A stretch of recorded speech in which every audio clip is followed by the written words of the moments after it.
In this video we're going to take a look at the planar brush and the planar cut brush, and we're also going to take a look at something called embed. The first brush we're going to use here is planar cut. And what planar cut is going to do is it's going to cut down into the surface, and as you move your cursor around it's going to continue that plane that you initially cut into the surface, or that level that you cut into the surface. So we established an initial plane by clicking onto the surface. We can actually lift our mouse or pen and actually click again to make a deeper hole here. And then as we click and move around, you can see it's now cutting out along that plane. And we can just finish this off. Now, if I cut and leave a tiny bit behind, so I'll intentionally leave a little bit extra this time, this is where our planar brush comes into play. So our planar cut down into the surface, and then it allowed us to form this plane. But our planar brush, if we select that and just click on this flat area, you notice nothing happens once we use the planar brush. It's just working along this plane. But as we come to this little extra piece that we left behind, you notice that it'll wipe that out completely.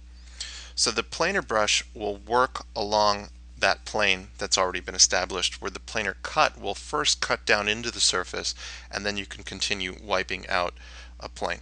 Now, as I mentioned, these brushes are controlled by an embed value, and you can find that embed value in your brush palette. So we'll just dock that over on the right hand side, and inside the brush palette you'll notice that you have a depth pull down. So we'll open that up, and you'll see an icon here with a straight line across, and this straight line represents your surface, and this sphere represents the amount of embed that your brush is in that surface.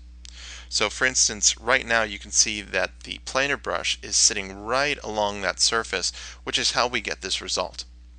Versus if I go back to the planar cut brush, you notice that this moves down just slightly, and again it'll cut into the surface and then it'll work along that plane.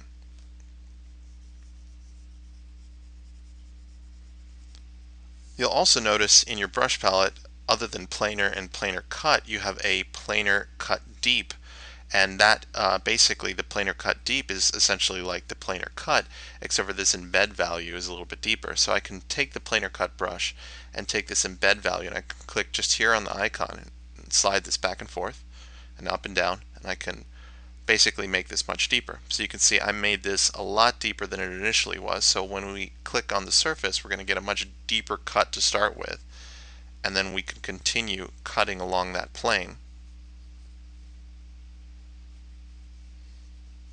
until we just have a flat plane in this area. So for instance, we can make this shallow, and then here on the corner of this cube we can just make a shallow cut. And then we can make this much deeper, and on this corner of the cube we can make a much deeper cut. And you can see how that embed is affecting both planar and the planar cut brush.